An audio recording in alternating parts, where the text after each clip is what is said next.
First off, thank you to everyone who took the time and the trouble to attend our event today. We're so glad you did. I'm just going to start things off the way we usually do. Welcome to All About Agatha, the podcast dedicated to reading and ranking every single mystery novel written by the queen of crime, Dame Agatha Christie. I'm Kemper Donovan. I'm Catherine Brobeck. And we have officially been doing this podcast for 5 years now, but we have never done a live episode before. We are thrilled that today is the day we finally get to do that. It is September 13th, 2021. We are speaking in front of a live audience at the International Agatha Christie Festival in England, in Agatha Christie's hometown of Torquay. There is just one little catch, isn't there, Catherine? Kemper, up until about 2 weeks ago, we were going to be in Devon with all of you. And it just turns out that this was another year that we would not make the Spanish Barn because of, travel restrictions. But, the funniest thing about this is that we're in our houses in Los Angeles in exactly the places where we actually record the podcast. So you're actually seeing directly what it looks like when we do this every week. The only difference here is that I have a very bright box light in front of me so that you can see me. And it's 7 a.m. So we usually record at night. Yeah, this really probably is a much more authentic experience of the podcast than if we had been sitting in front of you, even though, of course, we wish we were sitting in front of you. I'd also say, since it is 7 a.m. here, we usually record at night, and there will be no crickets accompanying this episode, as there so often are on both our ends. So that's good. You know what? I end up having in the morning, appropriately, murder of crows in my backyard. And so I had to shut all the windows so that you would not just hear the cawing. Well, let's just get right into this. As we say in our intro to every episode, and as we said just now, the purpose of our podcast is to read and to rank every single mystery novel written by Agatha Christie, because we both love Agatha Christie. We know that you love Agatha Christie. That's why you're there. And for 5 years, we've been reading and talking and reading and talking and reading and talking, going in chronological order of publication. And so far, we've covered 58 of Christie's 66 full-length mysteries, everything from The Mysterious Affair at Styles all the way through to Endless Night. That is the most recent mystery that we covered. And, there's all the short stories. So it's well over 100. And that's in addition to, a number of Christie scholars and contemporary mystery authors, all of whom, of course, share our regard for Dame Agatha. So, we are very sad to not be with you guys there, but, we have spent so long doing this that we feel like we know a lot of you just as our listeners, because we correspond with many of you. And, we're still delighted to do this project every week. So we figured for this live episode, it would make sense to go back to the start of it all and revisit Christie's first book, The Mysterious Affair at Styles. We were actually going to talk about Styles at last year's festival for the 100-year anniversary of its publication. But that live version was canceled. So we shelved our talk. And you might think that we missed our centenary opportunity. However, I will note, this is Kemper's favorite fun fact, people. While Styles was published in the US first, actually, in late 1920, it actually wasn't published in the UK till early 1921. So we haven't missed out on our centenary talk here in 2021. I'm very happy to say. And, I think my first revelation on rereading The Mysterious Affair at Styles for this episode was how much I did not remember it, given that we are, I'm now covering something that we already covered for the podcast. And this is actually something that I'm cribbing from our friend Sophie Hannah, who writes the official Poirot continuation novel. She'll be speaking later on in the festival. She said in one of our many interviews with her that Christie wrote so much that if you read all of her books in order and then you start over again, enough time will have passed that you can approach them with a fresh perspective. And it kind of makes the canon this never-ending loop which might sound like a nightmare to some people, but for all of us here in this room, so to speak, that is obviously a dream come true. And I was just struck by that, by how much time and distance I had from the book that I was able to approach it in this fresh way. It shouldn't be that surprising, Kemper, because we've been doing this project having read all of the books as kids. I mean, that's how this started. I think all of you who've listened to us before know this, but, you know, I think for a lot of people, ourselves obviously included, Christie was basically our introduction to adult fiction. So, you know, I read my mother's Christie's, including obviously Styles, as some of the first adult books when I was probably like 9 years old. So, you know, coming back to them fresh, including coming back to Styles even 5 years later, I think it just continues to be a rewarding experience. Don't you think, Kemper? Absolutely. Absolutely. You know, I was really struck by how fully formed the puzzle mystery is in this very first attempt of Christie's. You know, it's all very Athena springing out of Zeus's head, fully formed. She didn't really have to take any baby steps when it came to the plotting of her mysteries. You know, it's true. I think that the mechanisms of the puzzle mystery in Styles are a little more exposed than they would come to be even a few years later. But I just think it's so remarkable that the mechanisms are all there. I mean, we've got it all. We've got a full and isolated cast of characters. The locked room. A locked room or a seeming locked room, you know, just the murder of a person who every single person within that cast of characters had a reason to want to kill, which we know Christie found, you know, a difficult thing to pull off. We have wigs. We have wigs. We have actors, you know, and just a number of ingenious clues. I was so impressed upon revisiting as to some of these clues. I mean, they are just of such a high caliber. The significance of lighting a fire in the middle of July. Once Poirot explains that, well, the only reason anyone would light a fire in July is because they wanted to burn something. It's so obvious. It has that kind of, you know, obviousness when you're on the other side of the clue of those very best Christie clues, where you just want to slap yourself in the forehead and say, how did I not think of that? But most people don't, you know, and I certainly didn't. Also, I think this has to be one of my favorite clues within all of the canon, but we need to pay attention to the spacing within a handwritten letter that is pasted into the novel itself. There are a couple of characters that are a little closer together than most of the rest of the words within this letter, and that is a key to solving the mystery. And it's just so devious, and she did it in the very first book. And I'd also note, as we've noted to some of you, we have the spills clue in Styles. And so one of the things that she does so incredibly well in the book, right, is she's setting up Poirot in his first novel. And what you see is this absolute, almost, we'd call it now OCD, attention to detail. So he's rearranging, right, on the top of the fireplace, the spills, and it does not seem necessarily important. It seems like a character tick. Of course, what should we know by now? You guys all read as much Christie as we do. So it's a clue, and it's a really good one. And, you know, it took us a little bit of time, I think, and feedback from some listeners to realize what the paper was. But it goes entirely to lighting a fire in summer, right? Because that's what they're for. It's kindling.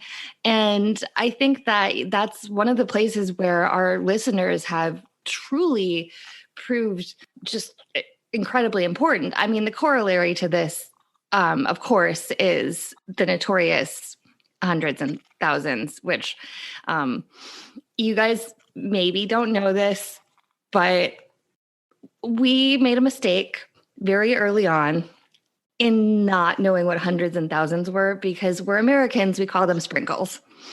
And to this day, I would say it's once a week. Somebody who finds this podcast and who just very kindly explains to us what hundreds and thousands are. And believe me, we will never forget what hundreds and thousands are at this point. But the spills clue goes back to the genius, I think, of what's going on in Styles and how fully formed it is, because it's combining a character trait with an incredibly important clue. Yeah, I mean, it's funny, the spills thing, we also listened in preparation for this episode to our very first podcast episode, or I should say 2 episodes, because we had to break it up into 2 parts. And aside from the audio issues, which, we've been plagued by for the duration of the podcast up until the present day, as you can kind of see, we often get a little echoey. I think sometimes we tend to sound like we are recording from a Gothic cathedral surrounded by a chorus of crickets. That is definitely the case for The Mysterious Affair at Styles. I think we've gotten a bit better. We could still, I think, do a little bit better than we have. This is all very DIY, but we just didn't really know what spills were, and we thought that they were merely decorative. I think we were referencing Etsy a lot in the episode, and we've gotten a handful. Which is a thing, by the way. That is where we are directly getting it from. That is our experience of what spills are. Yeah, we've definitely gotten a handful of comments from people. I still stand by the fact that I think, to recap slightly, in case you don't remember this plot point within Styles, but, our murderer, I won't say who it is, but our murderer in this book has to get rid of an incriminating letter. So what he or she does is to rip it up into 3 pieces and roll those pieces up and making them into spills that they then put into this vase on a mantelpiece. And Poirot eventually realizes, by way of his OCD tendencies, because he's always fussing with everything, that the vase must have been tampered with, because he straightens it once and then he has to straighten it again. And he realizes, well, the only reason I would have straightened it a second time is someone had moved it. I still tend to think if anyone was going to straighten something that was already straight, it would be Poirot. He does flick invisible dust off of his sleeve, but that's okay. And then, of course, he retrieves this letter from the vase and it completely incriminates the murderer. But it goes a long way, I think, to making that murderous plot of this person a little bit more believable, because if the paper was meant to be burned, that was the purpose of it, then, okay, I guess I could understand why you might do that. A fire also, this person couldn't have just lit a fire at the time because, again, it's the middle of July. And this person was also under constant surveillance. So that would be why slipping it into a pocket or coming back later is something that they never did. So I think that we were a little harsh on the spills of it all in The Mysterious Affair at Styles the first time around. I think that what we were really thinking was somebody who had to hide something incriminating, spent all of their time crafting instead. And I will still say, I'll do credit to Agatha, that it does seem like it would be easier to put it in a shoe or something than in a public location. But still, I think that that's why we mention it in terms of the character traits of Poirot, because she's doing a lot of work with one thing. And I mean, for somebody to do that in their first novel is incredible. Yeah. And going off that, actually, I mean, I was really struck by the way that the relationships among the characters, all of the characters, really form the backbone of the mystery. And that's just a through line in all of Christie. You can, I think you can really see the origins of even a masterpiece like Five Little Pigs, our top ranked novel, in the way that she's weaving just this web of deceit around not one, but 2 married couples. We have the Inglethorpes and the Cavendishes. We have a pair of young lovers, Loris and Cynthia. We even have a love triangle that I would defy, even the most astute and cynical of readers to see before it's revealed. But these are the kinds of things that Christie would just come back to over and over again, these sorts of entanglements. And she just refashioned them almost endlessly and fooled her readers every single time. And I just think that's remarkable. I feel like I'm being set up here to just change this over into a presentation about Five Little Pigs. So that you're walking in dangerous territory here, Kemper. No, I think that's I think you're totally right. I mean, the relationship elements are critical to almost all of the novels. And here, because you're seeing it at play from so many angles, I think that she figured out something essential about human nature in some ways, which is we do kind of often live and die by our relationships, right? Essentially, in this case, literally die. But, right. I think that part of what is fascinating here is that even as a young writer, she fundamentally understood how human behavior works. And you see it time and time again. And that sort of relationship dynamic, and also the dynamic of people playing off of one another, is real life. So whenever anybody sort of criticizes her for inventions or that they're unlikely or that they're cozy, we hate that word personally. They're not cozy, they're real. And you see her doing it here, right? You see her essentially formulating her idea of human nature and how she's going to play that out over the coming many decades. So I think it's really important to read this book or reread it again as a framework of how she sees society and how she's reflecting that within a mystery. I totally agree with that. Re-listening to our first episode, we were also grappling from the get-go, like from the very, very, very start of covering Christie, with the question of whether detective fiction is escapist at its core or whether it involves some sort of deeper engagement.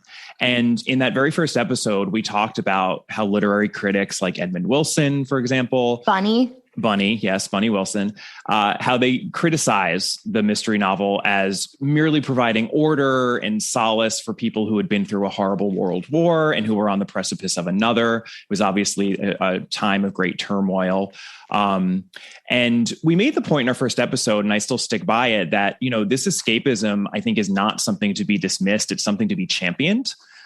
Especially when it's viewed through a feminist lens. This is something that we got into right on that very first episode. It's no coincidence that we've got the queens of crime, not just Agatha Christie, but Ngaio Marsh and Dorothy Sayers and Marjorie Allingham and so many others, P.D. James, Ruth Rendell, et cetera, et cetera, et cetera. Through to this day, mysteries are written by women. They're very much read by women. And I think that these books give women and other marginalized people much needed agency. And we've come back to that point over and over again on the podcast. But what I found myself thinking as I was re-listening to that episode and then thinking about what I was going to talk about today, what have we learned over these 5 years, is that I find myself rejecting the notion of a dichotomy altogether. I think that detective fiction can do both. It can have it all, right? Like, it can provide an escape for those who desperately need it, and that's important. But it can also provide textual engagement in the same way that, quote unquote, literary fiction does. It really can do both. And I think there's no reason that we have to choose. I mean, I would say that going back to Edmund Wilson, I made the bunny joke because he famously had a literary relationship with Vladimir Nabokov, right? And so Nabokov called him Bunny. Nabokov generally is ranked pretty highly in the literary canon of the 20th century. But if you think about what he's writing, what is he writing? He's writing mysteries.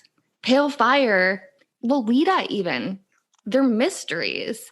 And so to sort of, I think going back to that same point, Kemper, in that first episode and talking about what Christie does so well, and then having this sort of dismissive nature sometimes both in academia and within conversations about the literary canon, trying to corner her into like a genre writer because she, that third best-selling writer of all time after God and Shakespeare, right? So, to try to corner that popularity, I mean, into something that is not of the highest regard is a mistake. And I think that that same point, that because the readers of mystery have often been marginalized people, women, et cetera, that shapes actually the canon understanding of it. And I thought when we were going back to it, looking at this, even from a structural element, the term puzzle mystery, right, is often dismissive. But isn't that just structure? Yeah. I mean, am I wrong, Kemper? No, I'm reminded actually of a sister podcast of ours, which I shout out often, and I'll do it here as well. She Done It, Caroline Crampton's lovely, lovely podcast, which we've been on, and hopefully we're going to have her on ours very soon. She has fantastic. A very lovely map that if you folks have not seen it, it's Agatha Christie's England. It just came out. It's beautiful. It's beautiful. It's gorgeous. Yes, everyone should go out and get that. But she had an episode where she was talking about the first mystery. What is the first mystery? And this is something that people love to talk about. And, the obvious answers are, is it Poe? Is it Wilkie Collins? Is it Sherlock Holmes? And Arthur Conan Doyle, at least popularizing it. And the conclusion she came to is that the first mystery is basically ancient Greek plays, because mystery is a story. And I'm way oversimplifying what she was saying, but these genre conventions, these categorizations that we make are arbitrary, and they're useful when they're being used so that we can buy books, so that we know, okay, I like a certain kind of book. I like mysteries. So show me what mysteries you have in this bookstore. We obviously need categories. We need genre definitions, but it becomes less useful when people use it to minimize or marginalize or belittle the literature itself. And I think, what's nice now that we've read as much Christie as we have is that it's very easy for me to think of examples as to, okay, well, if you're saying that Christie is doing what other people are doing and that you can have textual engagement with a Christie text, then prove it. Okay. Let's take some of her post-World War II output. A Murder is Announced, Taken at the Flood, Crooked House. Sure, those are all fabulously entertaining escapist examples of detective fiction. They're also profound meditations on the social change wrought by the war, or at least accelerated by the war. Look at Endless Night, which we just covered. Gripping psychological thriller, very typical of the period in which it was written. Very much enjoyed it. Also, it allowed Christie to comment on, what she perceived as the dangers of a new generation of youth who insisted on instant gratification. And Christie complained about the youths a lot in the 60s, but with Endless Night, I think she actually got it right. And I think she actually made some really, really interesting points and made me think about, just those dynamics in a way that I hadn't before. That, that's just two examples off the top of my head. Cool. She's doing it all the time. But I mean, so to trace it backwards, what I would say is going from Endless Night about the sort of decay of youth, possibly. If you go back to Peril at End House, which we love, what is that about? It's about the fall of the sort of outlook of youth in the 1920s and written in 1932, right? So the idea that she actually, reading her across time, she's making the same points. She has the same observations, but she's placing them in their proper time and space. And it's fascinating. And that goes all the way back to Styles, to circle fully back around, because what is she talking about in Styles? She's talking about a Belgian refugee and people who are sort of in this village. And it is completely set in a very specific socio-cultural space. And I think that when you see it up front like this, it's gripping. I find it gripping. Agreed. Couldn't agree more. I mean, I would say we rejected then the dichotomy of escapism versus engagement when it comes to detective fiction.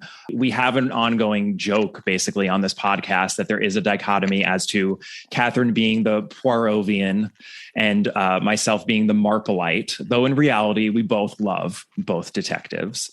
But listening to the Styles episode, I had actually forgotten this, but Catherine and I talk about it in this very first episode. Catherine's introduction to Christie was sitting on her mother's lap watching the Suchet series. So it was watching a TV series. My introduction to Christie was very much reading, old paperbacks when I was about 9 or 10, I think, is when I really started engaging with them in third or fourth grade. And I think it's really interesting that we came to it in such different ways. And I just think it speaks to the fact that there is more than one way to engage with Christie, and Christie specifically, because engaging with Christie through those adaptations is a robust avenue, as evidenced by Catherine's her love of Christie being in full flowering right now. We will not get into the Poirot Marple divide. They are both have all their merits, and sometimes perhaps some of you in this very audience accuse me of disliking Miss Marple largely because of my dark Marple theory. But the reality is, we love both. That's the reality. But Kemper's right. I mean, I think that when you come from something, which a lot of people do, which is through, in particular, the Suchet series, you're going to have a little bit of a preference there, I think. It's hard not to. Yeah. The Suchet series, it was so brilliantly done, but also so completist, not totally, but almost so, that I think it's easy to engage with Christie through just solely Suchet. Miss Marple is a little bit more scattershot, I guess you could say, when it comes to the adaptations, even though, of course, Joan Hickson tends to be the authority. But yes, I think that's fair. It's also really funny, Catherine. I don't know if you caught this at the end of our first episode, but we, of course, say what we're going to cover next. And I believe I said, okay, well, our next episode is going to be a Tommy and Tuppence novel. It's The Secret Adversary, the first Tommy and Tuppence. And you threw some shade at Tommy and Tuppence. And I believe I said, well, I actually like Tommy and Tuppence. And you said you would.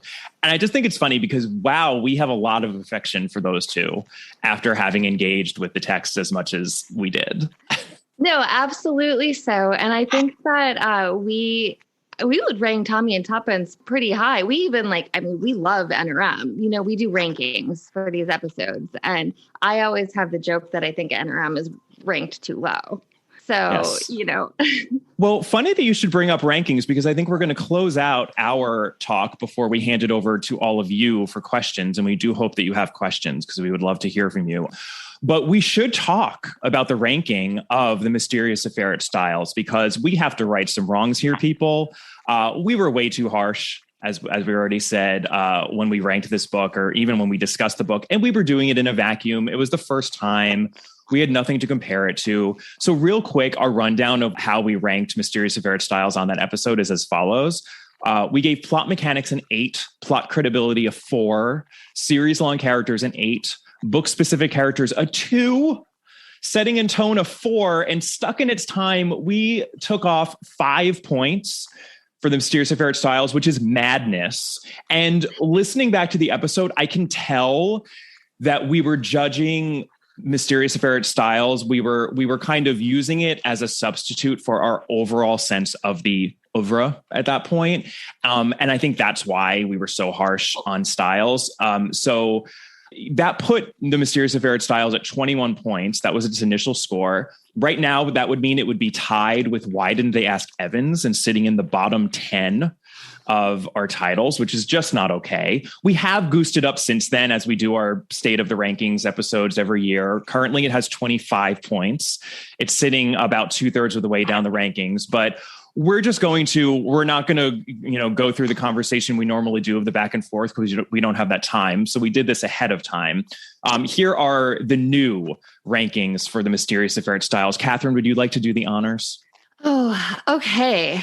I think we're going plot mechanics 7, plot credibility 6, series long characters 8, book specific characters 5, setting and tone 6, and only 2 for Stuck in Its Time, which brings us to 30, which ties us with Sparkling Cyanide, and They Do It With Mirrors. And we think that it goes above those. So we would rank it currently at 30, which, I think is right. There's a big section that we kind of place in the middle that are all totally good books. They're just, she has some superlative books, as it turns out. I think you guys might know that. So yeah, I think it's a much better place for it. And we really have been deeply appreciative of having the opportunity to read it again and be forced to change our opinion.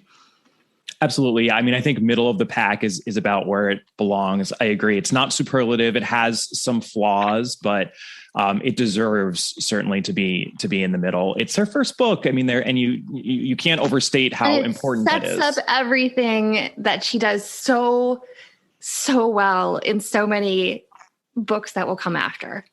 Absolutely. So now that we have righted that wrong and given The Mysterious Affair at Styles the justice it deserves, we'd love to open up the discussion, hear what questions or comments you all might have for us about Styles, any other Christie titles, about podcasting, anything really. So please ask away. Okay, so have we got some questions? Lady in front. What is your top ranked book? What is your top ranked book? I'm going to take this one. It's Five Little Pigs. And there's no question there. I mean, we have it actually from a ranking perspective, we have it tied with And Then There Were None. We ranked it above And Then There Were None largely because it is a Poirot. So it's not entirely separated from, I think, a lot of the rest of the canon, because obviously And Then There Were None as a standalone. But yeah, it's Five Little Pigs. I had to sell, funny story actually, I had to sell Kemper on this because several years ago we were at a conference at Cambridge and we were doing a topic and I said, well, we should do it about justice in Five Little Pigs. And Kemper said to me, well, I don't really like Five Little Pigs. And I was like, you are wrong. And he was forced to reread it. And he was like, oh yeah, I was wrong. Five Little Pigs it's a bit of an anomaly, I think, within the canon because it's about something very specific. You know, the American title was Murder in Retrospect. It really is, in some ways, it's about rereading. It's about retelling and revisiting. Absolutely.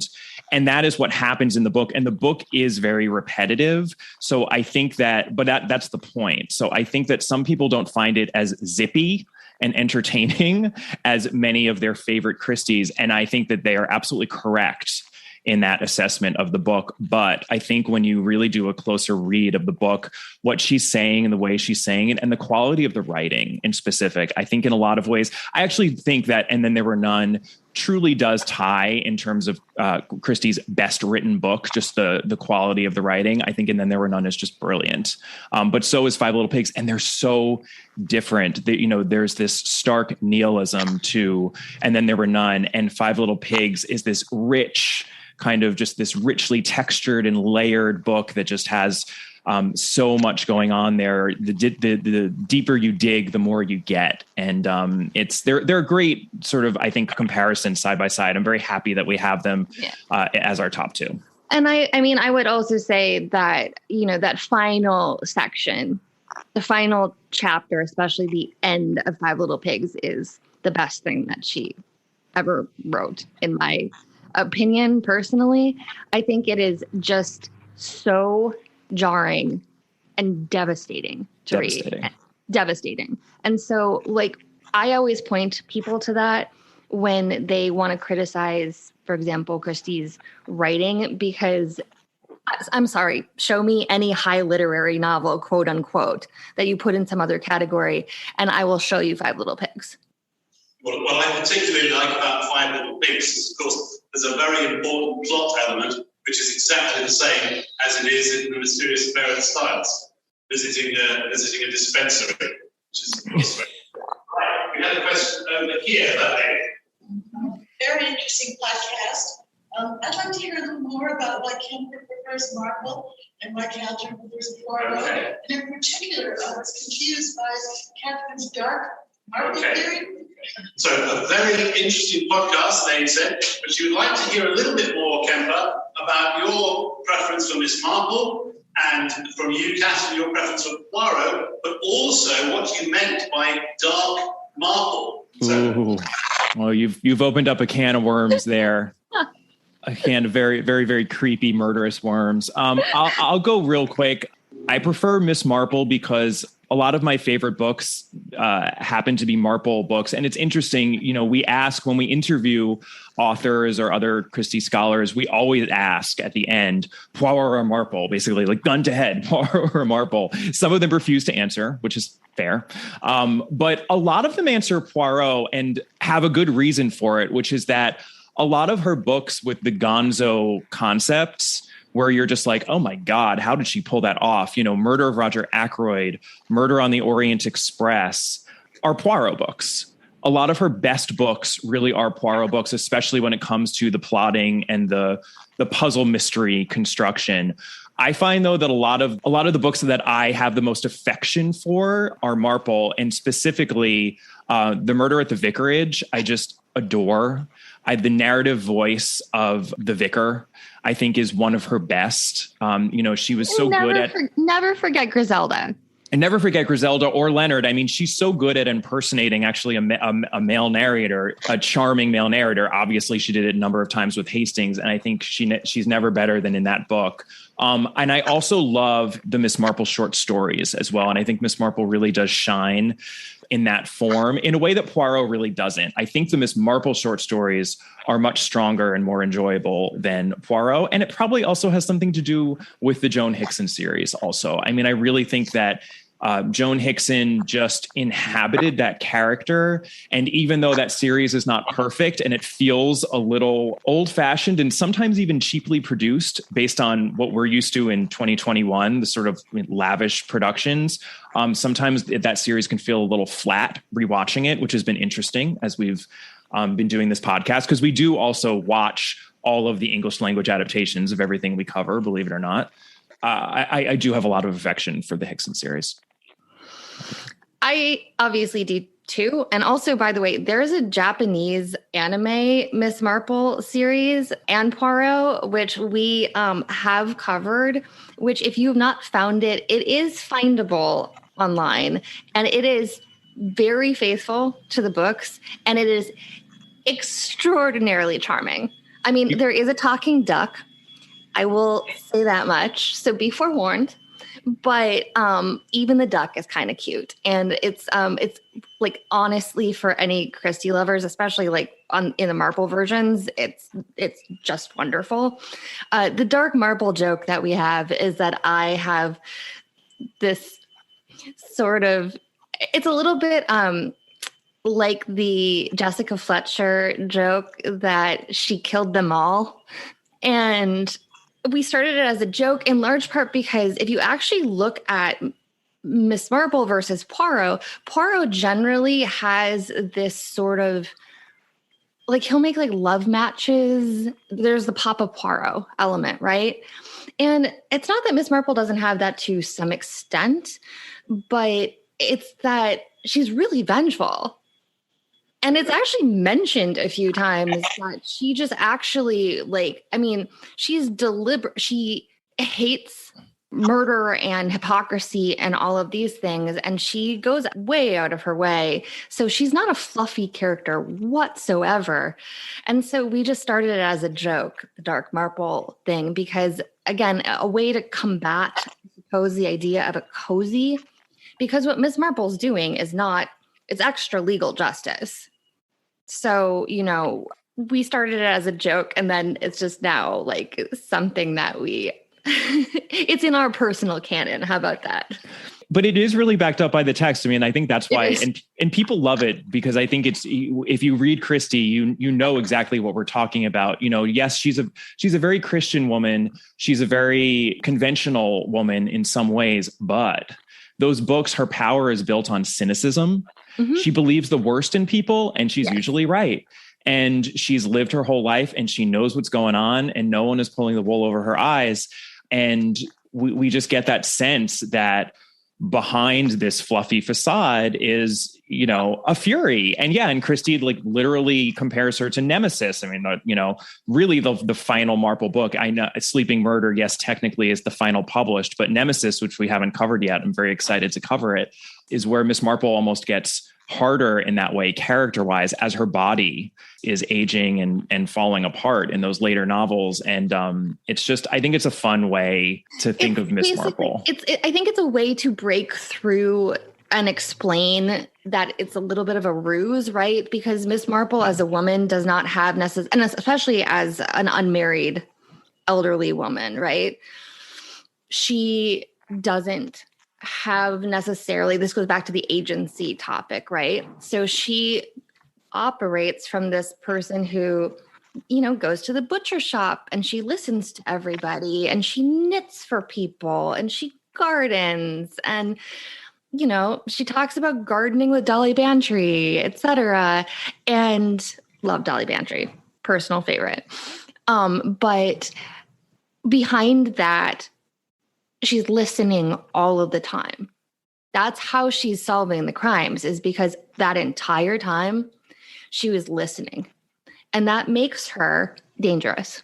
Yeah. And laying traps. She's constantly laying traps. And it is remarkable as you read these books. I mean, Miss Marple often solves these mysteries just in her own head, and she has zero evidence at the end. And that's not really how a lot of the Poirots go. Even though, yes, he's an armchair detective, he actually, especially in the early books, really does get out there. And he often is involved enough that there is physical evidence by the time he's doing his denouement.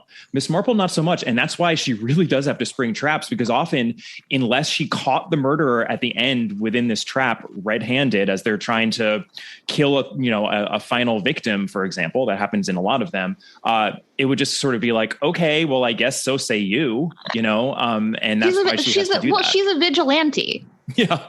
Yeah. I mean, like for all intents and purposes, she's a vigilante. And, that's where the joke comes from. And to be honest, that's also why I appreciate her. Okay, next question. Gentleman in rotary. San Diego has made it out here, so we're a little sad LA didn't make it. I think we're the better city, but that's okay. My question is, if Agatha Christie was a man and she had this kind of success, what do you think the critics would have been saying about him instead of about her? Well, okay, so there's an obvious thing here, because, again, not to have to bring up Edmund Wilson again, who I do not have a lot of nice things to say about, but he was the most important literary critic in America for like 20 years. And in this entire peak time, so both before and after the war, and he did write a book called Boys in the Back Room, which was about hard-boiled, so like pulp fiction, like Raymond Chandler and noir, Dashiell Hammett. He wrote that book, which was critical about noir and pulp fiction, but he was much, much nicer about it than in two other very important essays that he wrote that were called Who Cares Who Murdered Roger Ackroyd? And Why Do People Read Detective Fiction? And I would give you one guess as to who he was writing about in those two essays, and they would be women. So, yeah, he was much, much, much kinder in Boys in the Back Room than he was towards the female novelists. I mean, and so that's the United States take here. I think it's a little bit probably different in Britain, because Christie herself had quite a number of like very high profile literary men who loved her work. So I think it's a little bit different there, but I think that my answer to that question would be just looking in that perspective that clearly there's a bit of misogyny at play. Yeah. I mean, I'm dumbfounded constantly at, I think, how much people are willing to forgive the genre tics of noir and treat it as, quote unquote, high literature or something that deserves critical analysis, which they just don't accord to detective fiction. And I think I think part of that is the fact that there's a gendered thing going on there, where noir is very much in the a male tradition, and detective fiction is at least mixed. There are plenty of men who write detective fiction as well, but also a lot of women. So I think she would have had an easier time, right? If of it, at least over here. I'd also say, though, that noir gets benefit because the French literary establishment decided that American noir was hugely important and influential. So it got like the imprimatur of high art versus, I think, that's why we dismiss the term cozy, because I think it's incredibly gendered and dismissive. Okay, several more questions. Lady in the second row here. Back to the rankings. Which books do you see at the bottom? Which books do you see at the bottom? And how many times do you read it? And how many times have you read them? Your bottom ranked books. Lowest ranked. Oh. All right. Well, I actually have our grid up here, since I am in front of my computer after all. So I will read off our bottom 10 books in descending order. We've got The Mystery of the Blue Train, The Clocks, Why Didn't They Ask Evans, The Seven Dials Mystery, Destination Unknown, Death Comes as the End, They Came to Baghdad, Hickory Dickory Dock, The Big Four, and The Secret of Chimneys. And just as we have a tie in terms of our scoring for our top 2 books, we actually have a tie for our bottom 3. So Hickory Dickory Dock, The Big Four, and The Secret of Chimneys all have the least points out of anything we've covered for different reasons, I think, all 3 of those. But I stand by all 3 of those being at the bottom. I will only say that Kemper and I have a running joke between the two of us that probably Secret of Chimneys is ranked too low because we both read it in an extraordinarily bad mood. And it probably skewed it, but also neither of us has been interested in revisiting that. So that's probably why my guess is that it is lower than it should be, but we're probably not coming back to that immediately. And the Big Four, I know that the Big Four has its defenders. The Big Four is just bewildering in a lot of ways, I think. And there are biographical reasons for that. So I think that you can excuse it. I don't think it's necessarily any judgment on Christie because it was written at a not very good time. So I think that's important to consider. Yeah. And then I think Hickory Dickory Dock was Christie trying to do something with the best of intentions. It's this multicultural setting in a hostel. It's all these young graduate students from different cultures and backgrounds. It just, doesn't come off, especially when being read now. It didn't feel quite authentic. Let's just put it that way. But the intentions there were probably good. Very good. Very good. I mean, and that's also kind of the fun of Christie. And it's why we set out to do this at all. When you write 66 novels, some are going to be better than others. And I think Christie really does have a wide range. And we're always doing it in the spirit of fun and engagement, because if you love Christie, I think it's just as fascinating to figure out why some of the books don't work as well as others as it is to laud the ones that work and figure out why that is. So it's all part of the fun. So does anyone want to challenge those? I don't want to challenge those ones directly, but do you think there'll be a point where you will revisit some of them? And maybe when you finish them all, you have like a list of polls to go back and vote the ones that perhaps they think that you were a bit harsh on. Will you revisit them, and will you have a listener poll to identify the ones that your listeners would like you to revisit? Oh. Yeah, possibly. I mean, we, as I said before, I think we have this constant ongoing conversation about what we sort of think are between the two of us are ranked too low. I always say that I think Murder is Easy is ranked too low. And I think NRM is ranked too low. And I know that other people agree in both of those cases. I kind of like that idea. I mean, I think, we only have, I believe it's 8 books. We only have 8 books left, and that makes us very sad. And I think, quite honestly, we're looking to extend the length of this podcast as long as possible right now. So I love the idea of asking listeners to identify which titles they think deserve a second look or a second shot. We're not going to do that with all of them, but I would be open to that, actually, because honestly, having reread Styles again, it was really illuminating, and I actually really enjoyed it too. So I'm game. Wait, I want to know, Tony, can you please ask the lady who asked the question what she wants us to evaluate? She's thinking. I read Death Comes at the End.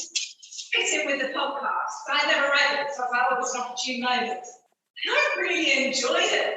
I thought there was a brilliantly high death count. I thought it was good writing the file. I was able to work it out. I got the clue of where she was looking. I was pretty proud of myself. I came in, it was the brag, right near the bottom. And I just thought, maybe one day we can go back this. Okay, so Death Comes at the End. Well, Death Comes at the End, though, has one of the great clues in it. That is the biggest merit to Death Comes at the End, is that it has one of the great clues in it. But we were really hard on Death Comes at the End. Sophie Hannah agrees with you, faceless person in the crowd who we're hearing. But there are many who think that we were much, much too hard on that one. That's one of the ones where Catherine and I lined up, though. We both really did not enjoy that one as we were reading it. I was surprised by that because I definitely had read it when I was younger and did not remember disliking it as much as I did when I read. So maybe that one is where, maybe it's a Secret of Chimneys situation. Maybe we were both just in bad moods when we read that one too. I don't know. But I will say, while we were reading Death Comes at the End, there was this adaptation that was in the works for it, but apparently that has fallen apart and that's not happening. And I'm sad about that because it's one of very few of Christie's novels that has never been adapted.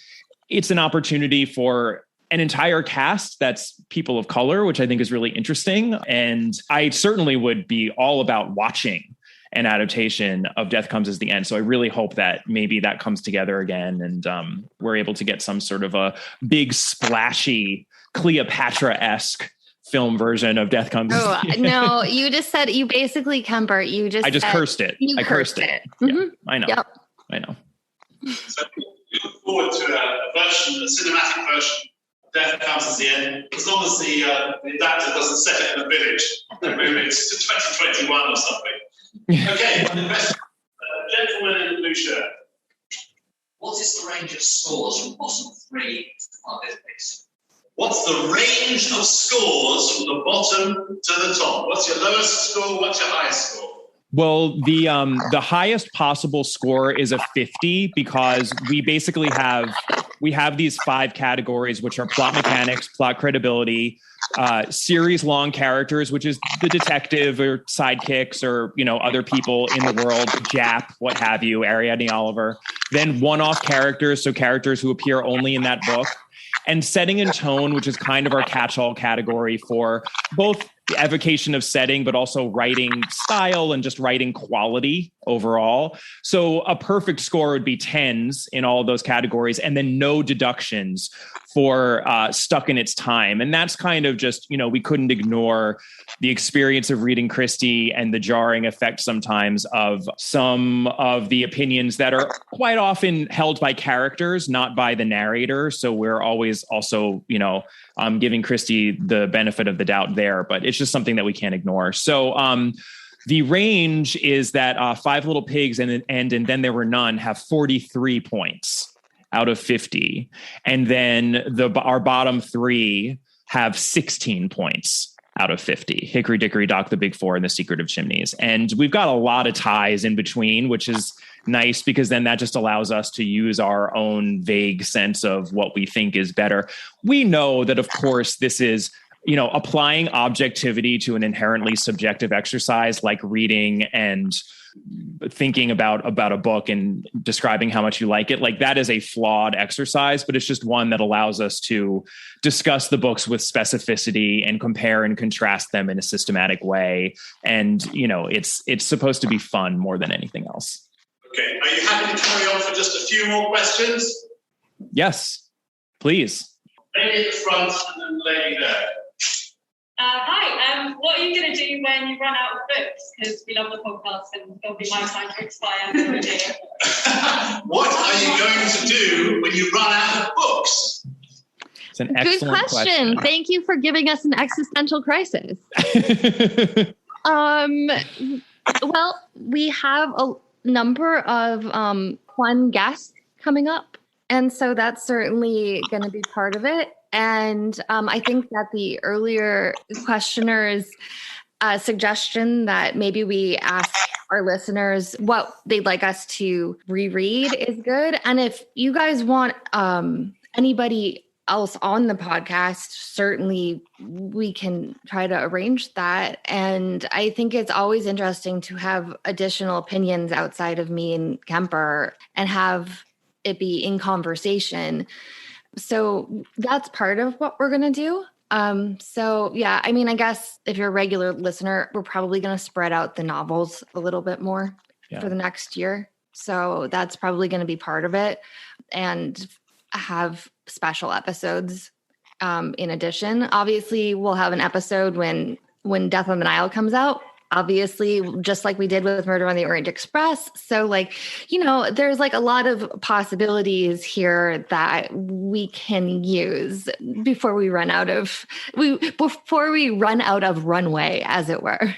I'll also take this opportunity to shamelessly plug our Patreon site, which is, it's a subscription site. So it's a paid subscription of $5 a month, but we do a lot of Christie content that is just a little bit more random, quite honestly. We've even covered a couple of short stories that just don't really fit into what we generally do on the podcast. And Mary Westmacott. We've covered 2 of the 6 Mary Westmacotts there. And we also cover some non-Christie material that falls within the mystery genre. We recently just did Rebecca. Oh, if you want a real deep dive on Rebecca, let me tell you, we have about 5 hours of content. And 4 adaptations of Rebecca as well. Oh, yes, we watched Rebecca 4 times in a row within the space of like 48 hours, which... Do not recommend. It's shocking that we're here over Upright doing this right now. But that's an opportunity and we'll continue, I think, doing the Patreon. That's monthly, so it's a little bit easier to sustain that.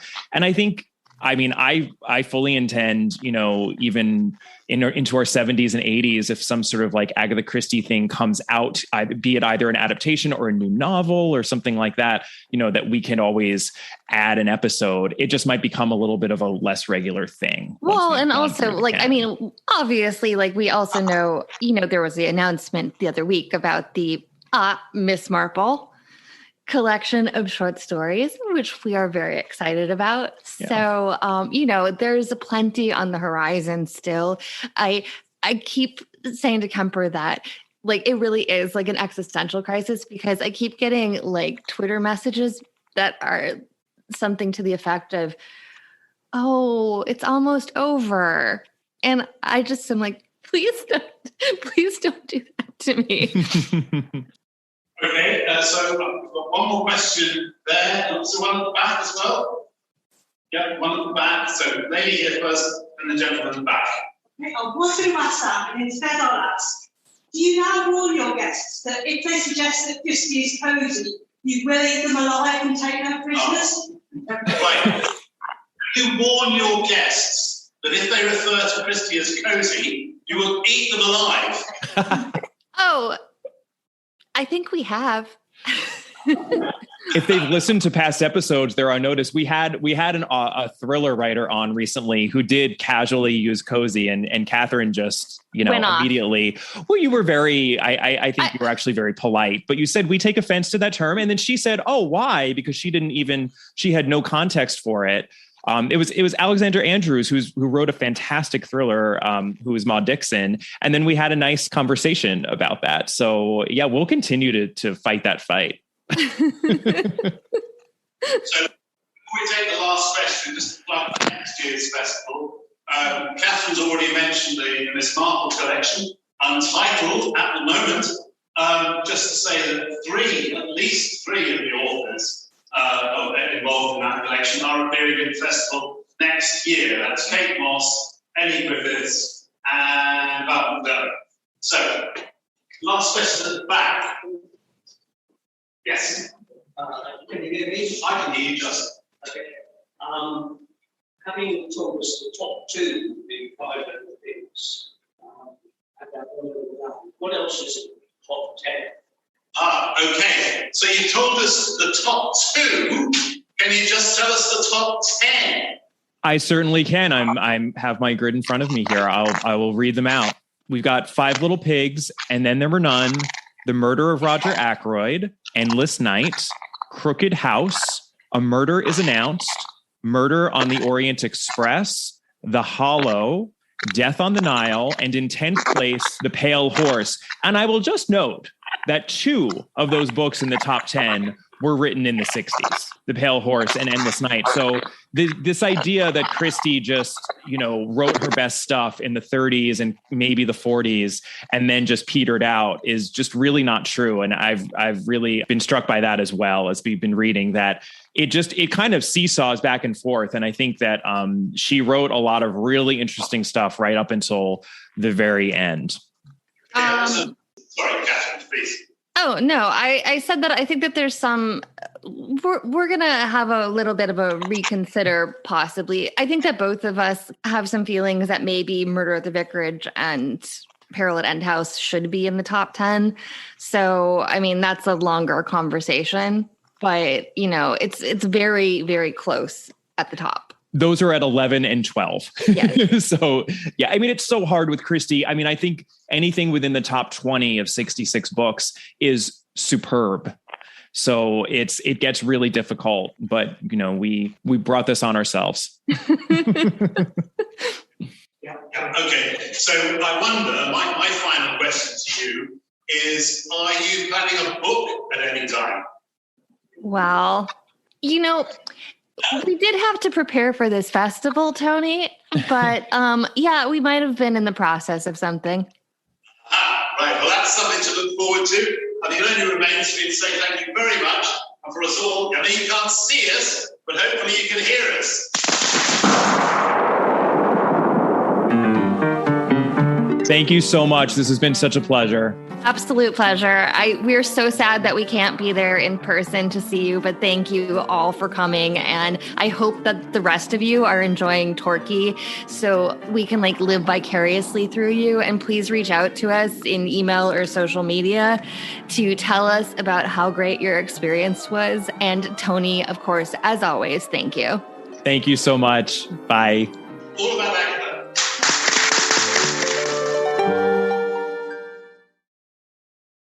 Have you made the switch to Knix? Millions of women have made the switch to the revolutionary period underwear from Knix. That's Knix. Period panties from Knix are like no other, making them the #1 leak-proof underwear brand in North America. They're comfy, stylish, and absorbent, perfect for period protection from your lightest to your heaviest days. They look, feel, and machine wash just like regular underwear, but feature incognito protection that has you covered. You can shop sizes from extra small to 4XL. Choose from all kinds of colors, prints, and different styles, from bikinis to boy shorts, thongs to high-rise. You've got to try Knix. See why millions are ditching disposable, wasteful period products and have switched to Knix. Go to knix.com and get 15% off with promo code TRY15. That's Knix.com, promo code TRY15 for 15% off life-changing period underwear. That's knix.com.